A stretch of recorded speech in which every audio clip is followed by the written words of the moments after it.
The hamstrings are a group of muscles that connect the hips to the knees, and they're often tight but weak. In this video, we're going to go through 5 unique exercises to get them stronger for its various functions. Coach E from Precision Movement here, and today I'm going to talk about the hamstrings and take you through 5 exercises to get it stronger for its various functions. It's not just a flexor of the knee, which is what it's most commonly known for, and it contributes to a lot of different movements of the body, depending on the position of our body. So we're going to cover that first. We're going to go through the anatomy, and I'm going to take you through the biodigital app that I use, and I love it. It's such a good app to look at anatomy and to strip away the different layers of muscles and tissues to understand where everything is and where things are that you're trying to activate. When you understand that, you can kind of get the feeling a little bit better and activate those muscles a little bit better. So I'm going to walk you through biodigital right now so we could talk about the anatomy. First up, here are the hamstrings group. It's a group of different muscles, distinct sections of muscles, and you can see it right here. We've got 3 main heads of the hamstrings. Let's start over here, the medial aspect. This is the semimembranosus, known as the semimembranosus. And all of the hamstrings they start on the ischial tuberosity, also known as the sit bone, that's part of the pelvis. And then they insert down on the tibia. So the semimembranosus, that's this one, and the semitendinosus, that's this one. They both insert on the medial condyle of the tibia down here. The biceps femoris, which is over here on the lateral aspect, it's got a long and a short head. It inserts on the lateral condyle of the tibia. So the main function is knee flexion. That's bending the knee. That's the function that most of us know. Another function is hip extension. That's when you're driving your leg back behind your body. And the prime mover of hip extension is the gluteus maximus. I'm going to pull that up on biodigital right here so you can see that. This guy right here. So the gluteus maximus, that is the primary hip extensor muscle. The hamstrings can contribute, so that would be a secondary hip extensor muscle. Now, one reason why the hamstrings often get tight, or any muscle gets tight, is because it overworks for another muscle that isn't doing its job properly. So if your gluteus maximus isn't doing its job properly, then the hamstrings can overwork to try to compensate for that.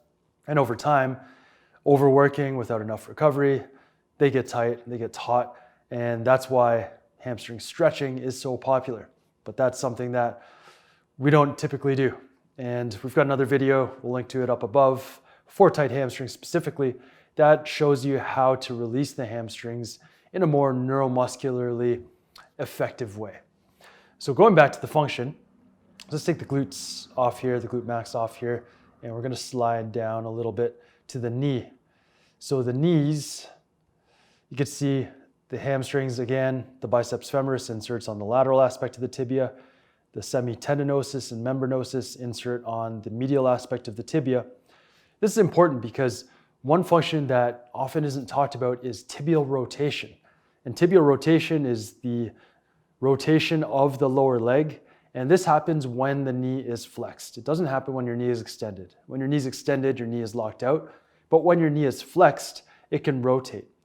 Now, if we don't have good rotation and we don't have good active control of rotation of the lower leg, the problems that can occur include tears of the medial meniscus or lateral meniscus, tears of the ACL, and possibly to a lesser extent the PCL.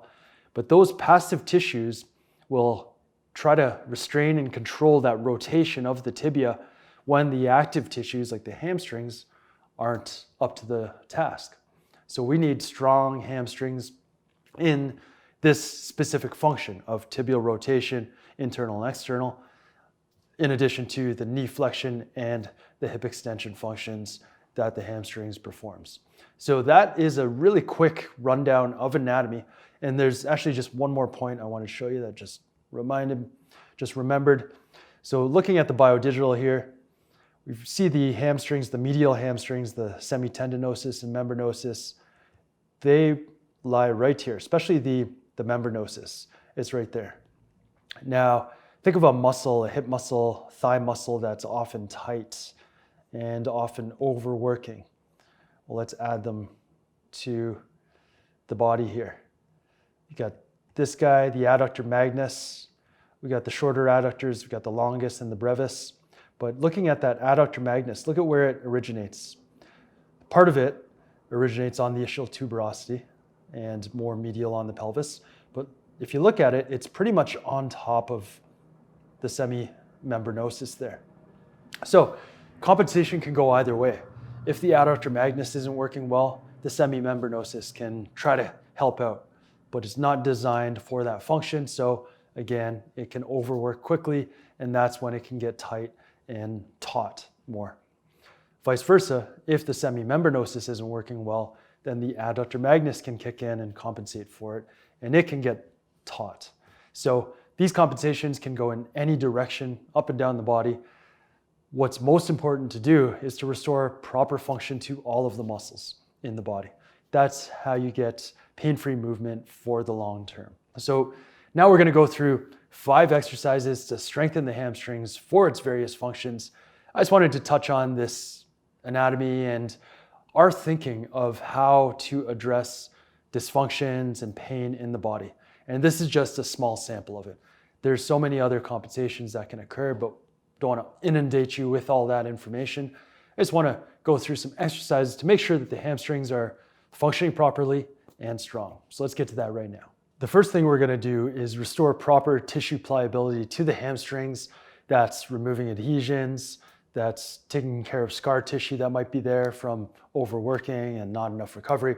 We're going to do that with active self-myofascial release. So we can use a ball, or you could just use your fingers and grab up under. Sometimes the fingers are a little bit better here, and you can get a good grip if you've got strong hands.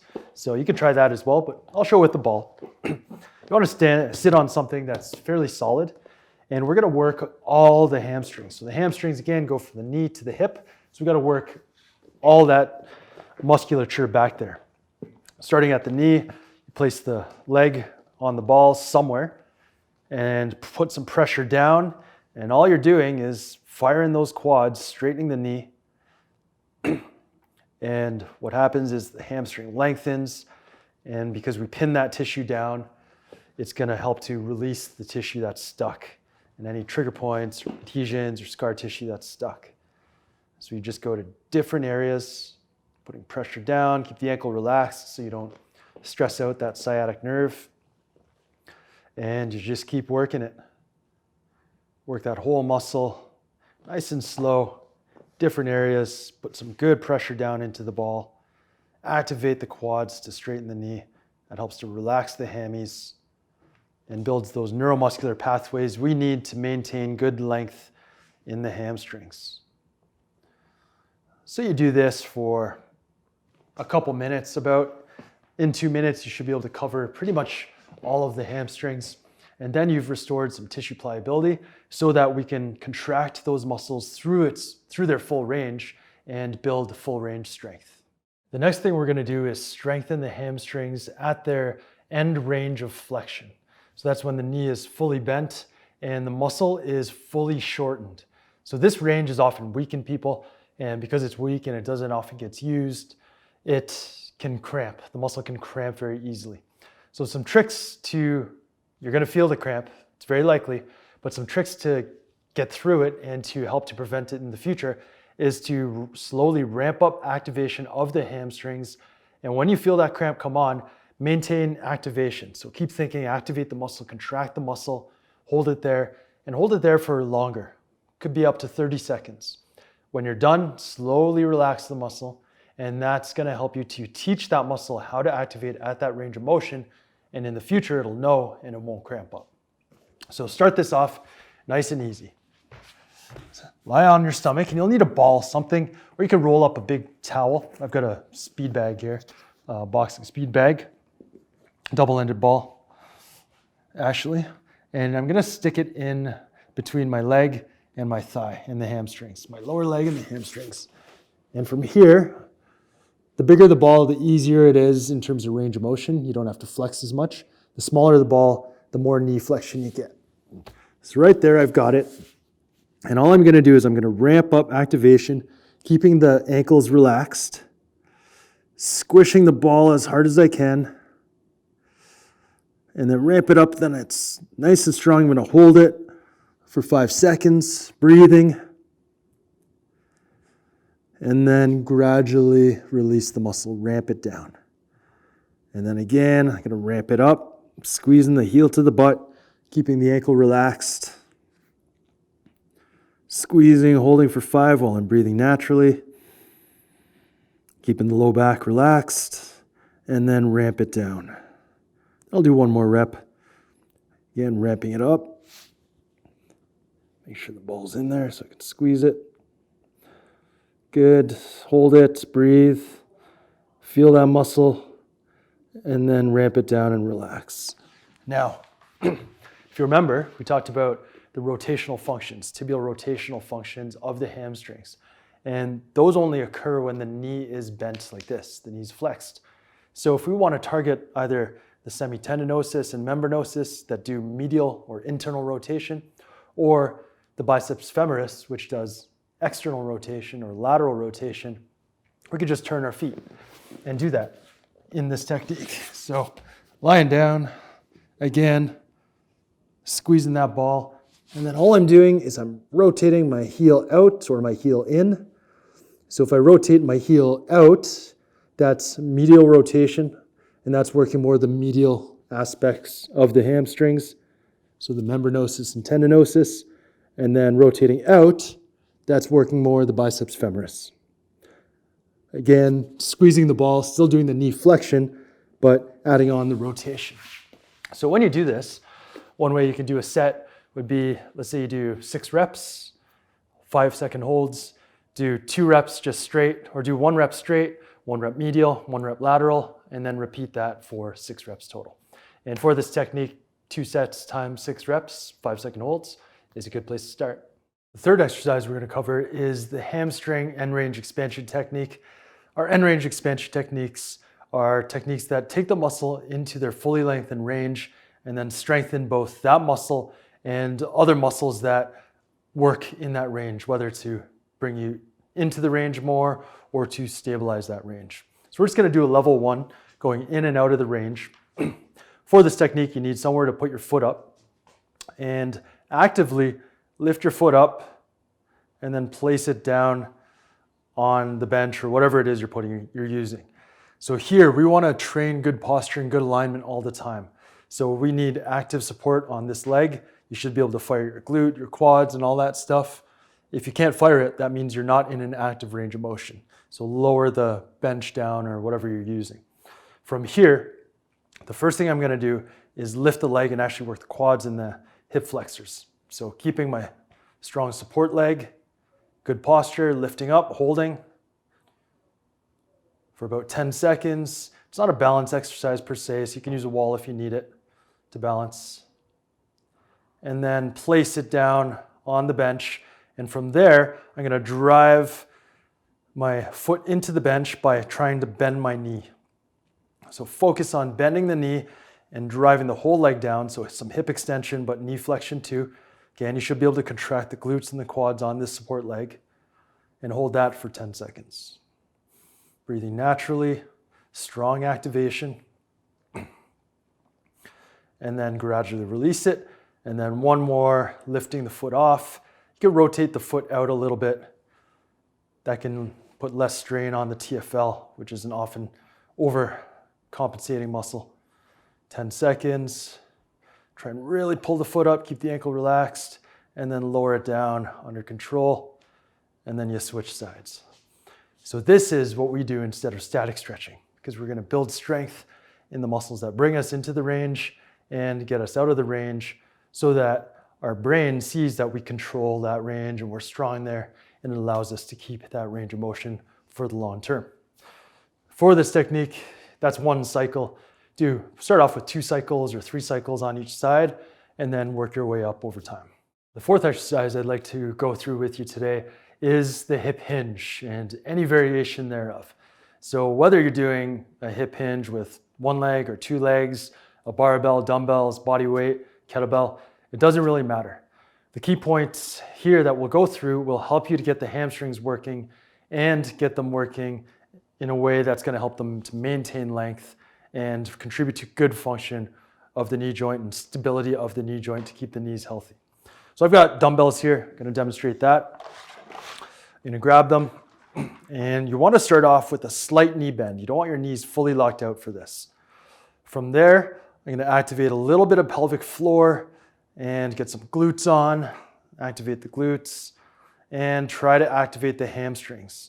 So to do that, I'm thinking almost sliding my feet in and back, almost like I'm just trying to step forward and pull my body forward.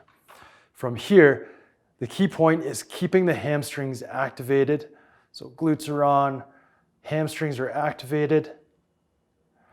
Try and feel that tension in the back of the thigh as it lengthens, and then feel the hamstrings get shorter to pull you up.